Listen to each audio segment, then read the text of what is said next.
बाप्पा सदा सायते चुलबुली सैराच्या mini vlog मध्ये तुमचं स्वागत आहे. खूप दिवसांनंतर मी आज व्लॉग करायला घेतले. माझ्या स्कूलच्या धावपळीत मला व्लॉगच करायला मिळेना. माझे एक्झाम्स होते म्हणून मला व्लॉग करायला मिळाले नाहीत. तुम्ही वाट बघत होता काय माझ्या व्लॉगची? आधेमध्ये मला कसं टाइम मिळतंय तसं मी व्लॉग करत जाईल. विसरू नका हा मला. खूप दिवसानंतर बाहेर पडलो होतो म्हणून डॅडाला म्हटलो मला आज प्लांट एक्झिबिशनला घेऊन चल म्हणून. हे प्लांट एक्झिबिशन मी फर्स्ट टाइमच बघणार होतो. हे बघण्यासाठी मी खूपच एक्साइटेड होतो. गेल्या बघा मला चिमण्यांची घाटी दिसली. आता तर मी खूपच खुश झालो कारण इथं मला बघायसारख्याच गोष्टी होत्या. हे आर्टिफिशियल डेकोरेशन नाही हा, हे सगळं नॅचरली केलेलं आहे बघा.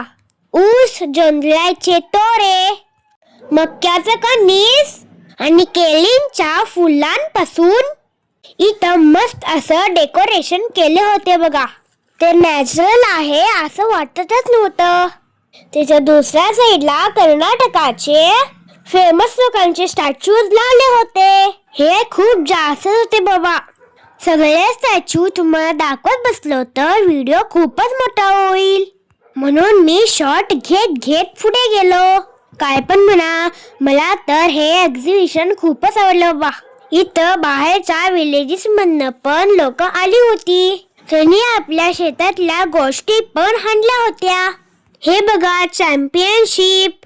तिकडं पुढे मातीच्या वस्तू पण होत्या बघा. या एक्झिबिशन मध्ये हत्ती, सिंह पण आले होते. सिंह तर मला बघून करत होता.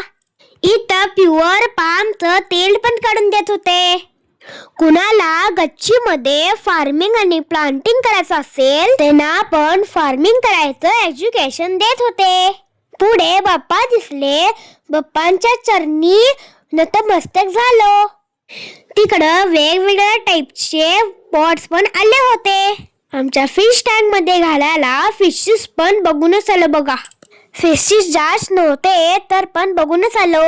डॅडा सकाळी लवकर उठते म्हणून त्याचे डोळे लाल लाल होतात म्हणून त्याच्यासाठी ॲलोवेरा आय प्रोटेक्शन घेतलो.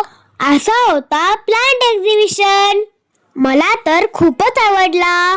मग डॅडाला म्हटलो चल मला बस झालं, मला पाणीपुरी खाडा म्हणून पाणीपुरी पण खाल्लं बघा. थोडंसं खाऊन पोट भरते काय म्हणून भेलपुरी पण घेतलं बघा. इकडं संभाजी महाराजांची मूर्ती आणले होते. त्याचीच पूजा संभाजी महाराज चौक मध्ये करत होते. हे पण बघण्याचा लाभ मिळाला. चला तर मग भेटूया माझ्या नेक्स्ट व्लॉग मध्ये. तेव्हापर्यंत बाय बाय.